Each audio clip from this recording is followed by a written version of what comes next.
महाराष्ट्र का साप्ताहिक मौसम पूर्वानुमान का ये वीडियो आप देख रहे हैं मौसम तक चैनल पर। दोस्तों, महाराष्ट्र में आज 11 फरवरी से लेकर 17 फरवरी के बीच कैसा मौसम रहेगा, आइए जानते हैं। महाराष्ट्र के ज़्यादातर ज़िलों में, ज़्यादातर क्षेत्रों में इस समय मौसम शुष्क बना हुआ है। हालांकि कुछ इलाकों पर थोड़े बहुत बादल पहुंच रहे हैं। आज थोड़े बहुत बादल आपको नज़र आ सकते हैं। रायगढ़ और पुणे के दक्षिण क्षेत्रों से लेकर बीड़, परभणी, नांदेड़ के बीच में ये हिस्सा होगा जहां पर लाइट क्लाउड्स होंगे और बहुत हाई क्लाउड होंगे जिनसे बारिश नहीं होती है। ये बादल सिर्फ मृगमरीचिका की तरह होते हैं और बढ़ते हुए तापमान के बीच में अगर किसान भाई ये उम्मीद कर रहे होंगे कि इन भागों में बारिश हो जाएगी, बादल आ रहे हैं, तो ऐसा होगा नहीं। मौसम मुख्यतः शुष्क रहेगा, बारिश नहीं होगी।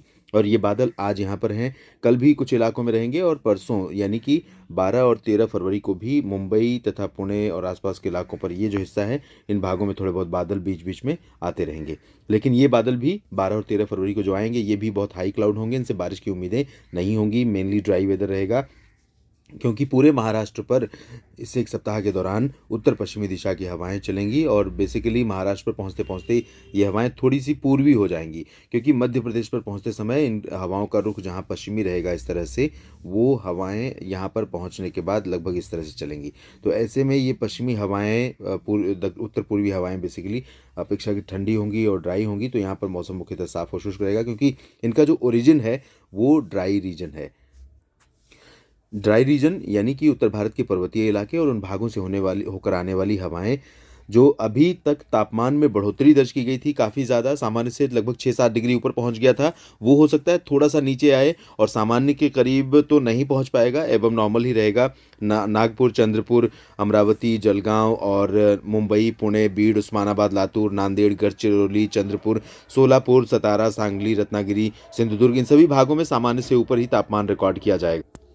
इसके अलावा अगर मैं दोस्तों बारिश की बात करूं तो 1 जनवरी से लेकर के अभी तक 11 फरवरी के बीच में जो बारिश रिकॉर्ड की गई है भारत के हिस्सों में, ज़्यादातर जगहों पर कम हुई है और महाराष्ट्र में भी वही हाल रहा है। महाराष्ट्र में सबसे अधिक बारिश इस दौरान होती है विदर्भ रीजन में, और विदर्भ रीजन में यहाँ पर लगभग 13 मिलीमीटर वर्षा रिकॉर्ड की जाती है और हुई है यहाँ पर लगभग 96% डिफिशिएंट है बारिश।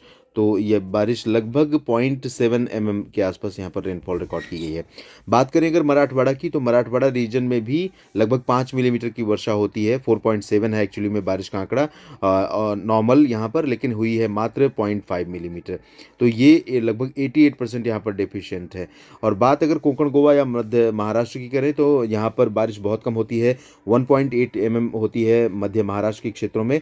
ये वाला जो रीजन है, इन भागों में 1.8 mm होती है, लेकिन रिकॉर्ड की गई है मात्र 0.4 मिलीमीटर। तो यहाँ पर भी लगभग कह सकते हैं कि 90-95% की कमी है और 0.4 मिलीमीटर बारिश होती है औसतन कोंकण गोवा रीजन में, यानी कि सबसे कम वर्षा वाला रीजन ये मुंबई से लेकर पालघर और सांगली पालघर और इधर रत्नागिरी, सिंधुदुर्ग के बीच में रायगढ़, ये वाला जो हिस्सा है, ये सबसे कम वर्षा वाला रीजन इस दौरान होता है। तो यहाँ पर बारिश बहुत कम होती है, विदर्भ को छोड़ दें और मराठवाड़ा को छोड़ दें तो पूरे महाराष्ट्र में, लेकिन जितनी होती भी है उतनी भी वर्षा इस बार रिकॉर्ड नहीं की गई है और इस सप्ताह भी बारिश की उम्मीदें नहीं दिखाई दे रही हैं। तो किसान भाई इस मौसम को ध्यान में रखते हुए अपनी फसलों का ख्याल रखें, अपनी फसलों का मैनेजमेंट करें, चाहे वो ग्रेप्स हो या संतरा समेत जो फलों की खेती है या फिर फूड ग्रेन्स की खेती है। इस मौसम को ध्यान में रखते हुए उसका मैनेजमेंट करें। फिलहाल इस वीडियो में इतना ही। आप बने रहिएगा मौसम तक चैनल के साथ। धन्यवाद।